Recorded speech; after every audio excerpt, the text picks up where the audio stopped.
Well, hello there, friend. Welcome to the Construction Leadership Podcast, where we help construction executives lead high-performing teams, finish on time and under budget, without all the firefighting and babysitting, so you can lead with focus and control. I am your host, Bradley Hartmann. Now, on a recent episode, we had my friend Todd Satterston rejoin the show to talk about his new book, which is titled The 100 Best Books for Work and Life. It is fantastic. It's so well done. It has one of those very nice little ribbons, so you know exactly what page you're on, so you don't have to fold a page over on a corner, or you don't have to take a trading card from one of your kids and use it as a bookmark. Anyway, you're going to love this book. It's a great reference tool to remember and revisit books that you have already read that have made an impact on your life. Also, it is going to highlight other books that sound fantastic, and Todd has already done the work. So my purchases of new books have gone up, but that's okay. I got no problem building a library on a long enough timeline. I will read them. And for anyone, whether it's you or someone you know, who struggles with reading because it doesn't resonate with them and they spend money and they don't read it and then they feel guilty. If anyone has ever gone down that trap, well, this is a solution for that. He's already done the work. He's going to tell you the best books. So that had me thinking about my favorite book. And if I could not recommend 100, but one, if you stripped away all the books from me and I could only have one book for the rest of my life, it is easy. Hands down, this is the only book that would help me on leadership, on management, on finance, on psychology. It covers everything. This is the book you must own, and this book is Poor Charlie's Almanack. The subhead is The Wit and Wisdom of Charles T. Munger, with a foreword by Warren Buffett, and it was edited by Peter Kaufman.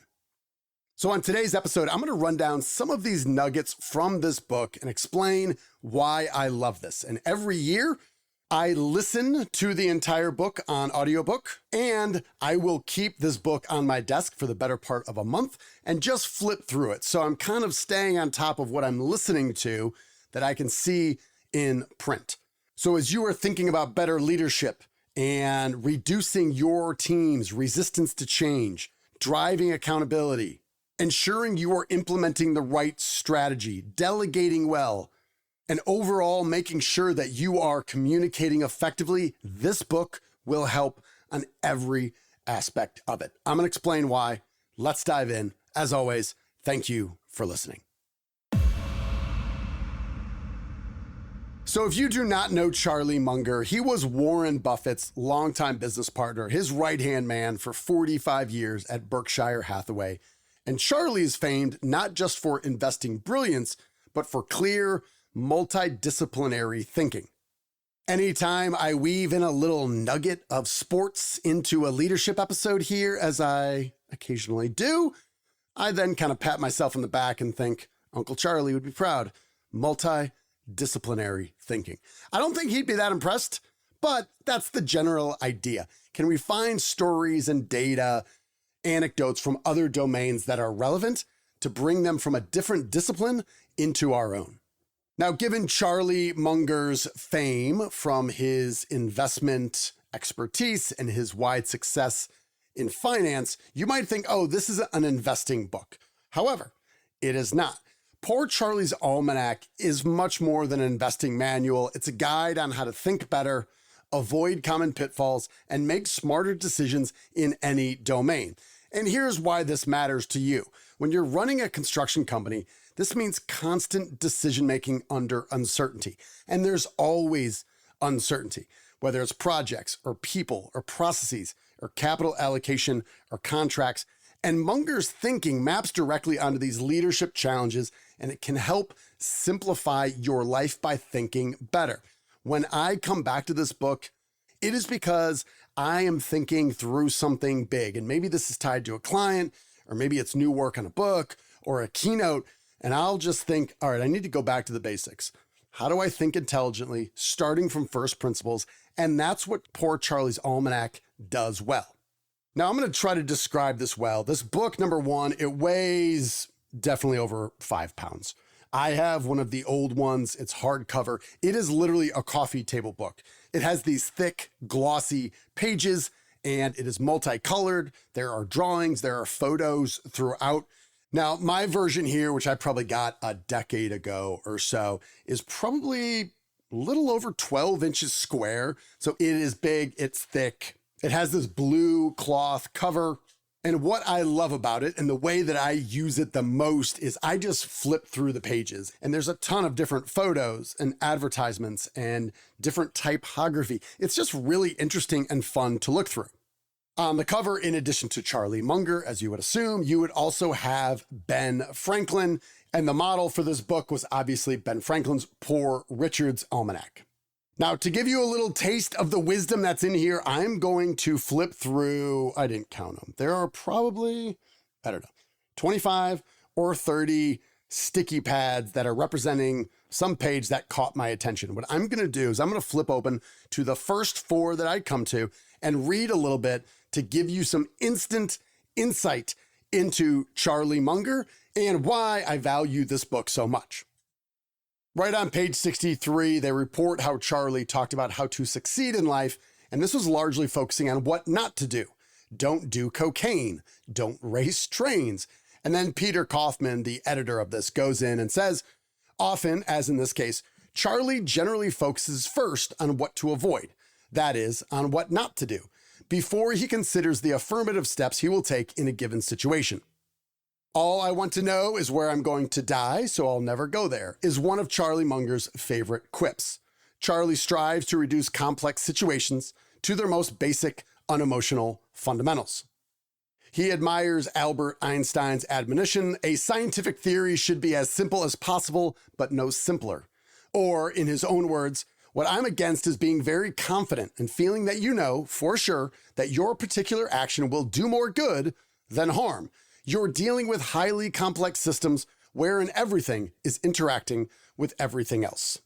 This page closes out by saying he considers the psychological factors of human misjudgment some of the most important mental models that can be applied to an investment opportunity. And the way this book is broken down is it starts off with a bunch of little quips, some book recommendation that he makes, and all sorts of just these little anecdotes and insights from throughout his life. Then they go in and transcribe with context 11 of the major speeches that he gave kind of in the 80s and 90s. His final talk in here, talk 11 on the psychology of human misjudgment, lists 25 of the most common errors. What I have done is I found a website that we will refer to in the show notes. I've copied and pasted that into a literal checklist that I keep and I run down when I'm making decisions, trying to figure out how I can be most intelligent. And when I see behavior from other people that I care about or I work with or I want to work with, and I'm trying to understand why they might be acting in a certain way, this checklist is absolutely invaluable. The next sticky note I have in here is on page 87 under the headline, Keys to Our Success, referring to Charlie Munger and Warren Buffett. We try more to profit from always remembering the obvious than from grasping the esoteric. It is remarkable how much long-term advantage people like us have gotten by trying to be consistently not stupid instead of trying to be very intelligent. And this really resonates with me because I have found some of the errors in judgment that I have made. I'm trying to be too clever. I'm trying to just make everything perfect to make something unique happen, as opposed to just avoiding stupidity and avoiding the worst case scenario. Jumping over to page 112, there's a funny little question and answer during one of their annual meetings of Berkshire Hathaway, and the question was, what macro statistics do you regularly monitor or find useful in your attempt to understand the broader economic landscape? Charlie's answer? None. I find by staying abreast of our Berkshire subsidiaries and by regularly reading business newspapers and magazines, I am exposed to an enormous amount of material at the micro level. I find that what I see going on there pretty much informs me about what's happening at the macro level. That reminds me of another quip by Peter Lynch, who said something to the effect of, if you are looking at macroeconomic data for more than 13 minutes, you've already wasted 10. And the last thing I'll highlight from the book is something that I really think about a lot that I learned from him is in his talks, he consistently comes back to the training that airplane pilots go through. And his general point is it's really important for them, for the safety of not only themselves, but their passengers, that they have a very detailed training and continue to come back to the most important aspects of flying a plane. And then he says, I don't know why we don't do this in other domains. So what he said in the speech that is reported on page 306 is, yes, I am suggesting today that mighty Harvard, where he was giving the speech, would do better if it thought more about pilot training, and for 6 reasons. Number 1, the formal education is wide enough to cover practically everything useful in piloting. 2, the knowledge of practically everything needed by pilots is not taught just well enough to enable him to pass 1 test or 2. Instead, all his knowledge is raised to practice-based fluency, even in handling 2 or 3 intertwined hazards at once. 3, the pilot is made to think sometimes in a forward fashion and sometimes in reverse, and so he learns when to concentrate mostly on what he wants to happen and also when to concentrate mostly on avoiding what he does not want to happen. 4, the pilot's training time is allocated among subjects so as to minimize damage from his later malfunctions. And so, what is most important in his performance gets the most training coverage and is raised to the highest fluency levels. Number 5, checklist routines are always mandatory for him. Time and again, Charlie, in his speeches and in this book, talks about the importance of checklists and why we don't use them more. And while we find in some cases in our personal and professional lives we do use them, we don't use them nearly enough, especially in decision making. So that is exactly why I made my own checklist based on the 25 common errors of misjudgment that he talks about in Talk 11.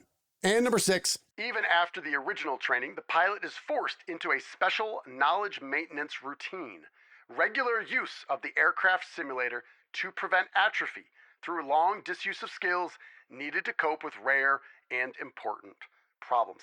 That idea of a maintenance routine and going through a simulator so we don't have this atrophy happens all the time in our industry. And right now it's happening. If you are someone who buys something or makes buying decisions, you're seeing this with salespeople. So many salespeople forgot how to sell over the last decade, and they've been struggling to do that post-COVID.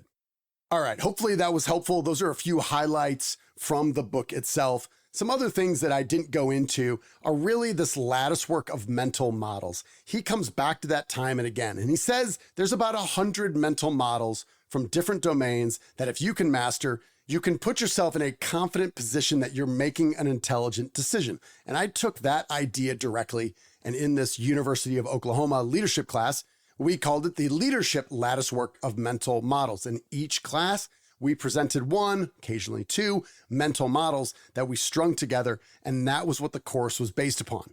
As Charlie recommended, one of the first ones was inversion. Instead of just asking, how do I succeed? Ask, what would cause me to fail? Then work backwards to avoid those things. For example, what decisions have doomed past construction projects, whether it's scope creep or underbidding, poor subcontractor vetting, things like that, and how do you systematically prevent them? And of course, something that reads easy, does hard is Charlie Munger was always thinking about the long game. Charlie had a devotion to patience, discipline, and compounding. Whether it's capital or trust with clients and trade partners, employees, he was always talking about the value of compounding. And personally, what I learned from Charlie is this idea about compounding as it relates to the quality of effort you are consistently giving. So friend, here are 4 practical takeaways for you as construction leaders. Number 1, revisit the incentives. Do your comp structures, contracts, and recognition programs drive the right behaviors? Charlie was always coming back to understanding the incentives, and sometimes we inadvertently install perverse incentives and wonder why people act a certain way. When you see people doing things you don't understand, it probably relates to their own personal self-interest and ill-advised incentives. Number 2, think about inversion. Think about building a pre-mortem culture. Ask, what could sink this project? what bad things could happen, and then reverse engineer your way to making sure they don't happen in the first place. Number 3, slow down to think. Charlie emphasized avoiding knee-jerk reactions. He encouraged people to slow down and allow decision-making to take time and to know that you're not always involved in firefighting. Last but not least, he advised everyone to teach mental models to help your team be equipped with tools to think cross-disciplinarily, not just technically. And in our construction industry, this is increasingly becoming common, where we have experts and specialists who know only one part but don't understand the whole. So if Charlie was alive today, what would he say? I think he'd say something like, if construction leaders today can avoid even a handful of these errors of misjudgment, the results will compound. Safer projects, stronger profits, smarter leaders, and more durable companies.